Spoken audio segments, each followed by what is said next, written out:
I have just finished my moon through zodiac signs, all 12 zodiac signs. So it gives you a flavor of how your mind works. That's extremely important in Vedic astrology. I am about to start Venus through houses as well, which again, an indication of how you love and how you are with other people. Um, and before I do that, I just realised that in the press in the UK, Johnny Depp has taken the Sun newspaper to court regarding allegations of wife beating with his ex-wife Amber Heard. To be honest, I've never heard of Amber Heard before, but I thought it'd be quite interesting in the light that I will be actually one of the things that I will be doing consultations on is mainly relationships and synastry to see how two people work together. And I had a look at their charts just to see how they work with one another because once you obviously, Vedic astrology has a completely different way of looking at how two people work together in a relationship. And the Western astrology does synastry, so compatibility between the two charts. So, what I've done, I'm just going to show you a technique from each, and that will be included. So, if you ever wanted to have like a consultation on relationships, synastry, and compatibility, these are two of the techniques that I shall be using. Obviously, it's a lot more in depth, but this just gives you a little flavour of how things work. So basically, this is I'm going to give you a technique with the moon, with the Vedic astrology, and also a synastry one. The synastry one is pretty much like you put two charts on top of each other and see how they press each other's buttons. So we'll be looking at the same. I'm not going to use aspects or anything. This is just very simple. We put the two charts together, and I'll be using the natal chart, which is the D1 in Vedic astrology, and also D9, which is the harmonic chart for relationships and marriage. So here we go. So I'm just going to be displaying the charts of Amber Heard and Johnny Depp. And it's quite interesting because you want to see how they work. So if you look at the same houses, and I'm going to start with what would be Pisces. So you'll see that in a small square and it says PIS on it. So Johnny Depp has Jupiter in Pisces, and you'll notice that Amber Heard has got Mercury in the same house. So I'm going to do the Western synastry first. So looking at those two together, so here's Jupiter and Mercury in Pisces. So you'll see that these two planets are not friendly towards each other, and Mercury is planet of friendship in Amber's chart. That's debilitated in Pisces.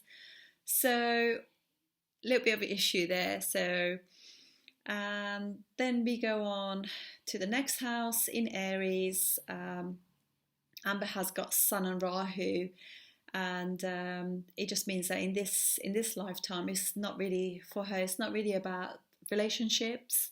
It's more about actually herself, to develop self in this relationship in this lifetime. She's done plenty of relationships before. And as you notice now, her sun is in Aries, exalted there, and Johnny Depp's sun is in Taurus. So there are 12-2 relationships, so behind each other. That normally doesn't work very well in synastry, so it just means they don't really understand one another. Their Venuses both are in Taurus, and actually the degrees are very close. So this would have been the reason why they got together in the first place, because that would have been really strong physical attraction to one another. And their Mercuries are kind of sextile, which means that they probably at the beginning they were quite good. They could understand each other, although her Mercury is debilitated. And the north node of the moon and the south node as well, they're again sextile, so that's quite nice as well. But as you keep going on having a look, you'll notice that her Mars is on his moon, and K2, which is the south node of the moon, in Sagittarius. So that will mean that she makes him quite angry, and she gets quite angry with him. So it's not ideal. Mars is a planet of fighting and arguments, and is an aggressive planet. So on the moon is a gentle planet of the mind, so it's quite aggressive on his moon. So but their Saturn are sextile. So even though hers is in Scorpio, not a very good placement at all. It must be quite difficult. But generally speaking, you can understand the reason why they had that attraction. It's very much about their Venuses kind of connecting there. And on the surface, the relationship, okay, it could be quite a bit of arguments, but not too bad. And you can see that their Marses are also trinal to each other as well, so the energy will be there for the relationship. But when you look at the Vedic side of things, Vedic charts are normally, synastry is more, the compatibility will be more about the moons. And Johnny Depp's moon is in Sagittarius, so he's more about the truth, fairness and the law and looking after other people. And hers is in Virgo, so has got a more critical mind, and they're square to one another. So it just shows that there will be they actually would not understand each other at all. So even though there's this physical attraction, mind-wise they are worlds apart really. And also her moon is actually chasing his moon. That is never good in Vedic astrology. It's always better if the man's moon is chasing the woman's, because that just elongates the relationship. So, and there are other factors as well, but we're going to just leave it at that for now, and then go on to their D9 chart, which is the chart of marriage. And if we look, we'll see that Johnny Depp's moon is in Libra, so he's very much wants to be pleasing others, getting on with other people. And her moon is actually quite exalted, but her moon is with North Node of the moon, so it's almost like there is an eclipse there.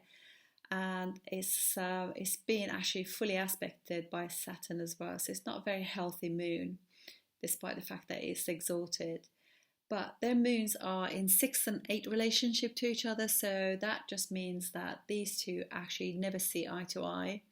There's conflict and disagreements, constantly aggravation going on between the two. That's just not working out for them. And again, her moon is again chasing his moon, which again is not very good for relationships at all. Her moon being with Rahu, North Node of the moon as well, gives a very unsettled mind as well.